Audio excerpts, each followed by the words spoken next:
చంపి ఆత్మను చంపనేరక ఉండవానికి భయపడకండి. శరీరాన్ని చంపగలడు, ఆత్మను చంపలేరు. ఎవరు చంపలేరు. దేహము మట్టిలోకి వెళ్తుందే కానీ నిత్యరాజ్యంలోకి వెళ్ళేది మనిషి ప్రియులారా ఆత్మ. అందుకే శరీరమును చంపి ఆత్మను చంపనేరక ఉండవానికి భయపడకుడి, కానీ శరీరమును ఆత్మను రెండింటినీ నరకములో వేయగలిగిన దేవునికి భయపడండి. ఆయన దగ్గర ఎక్స్ట్రాలు చేస్తే అయిపోతావంతే. నేను తీసుకెళ్లి మంటల్లో కాలబెట్టే రోజు ఉంటుంది, జాగ్రత్త. ఆయన మాట వినకపోతే ఏదో నేను ఉన్నాను, నన్ను ఎవడేం చేయలేడు అనుకుంటున్నావు. దేవుని శూరుని వీరుని అనుకుంటున్నావు, కానీ దేవుని చేతిలోకి ఒక రోజు మనందరం చిక్కిపోతాం. మరణ దినం.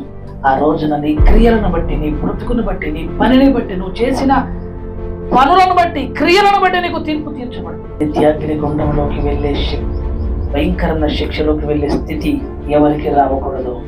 అందుకే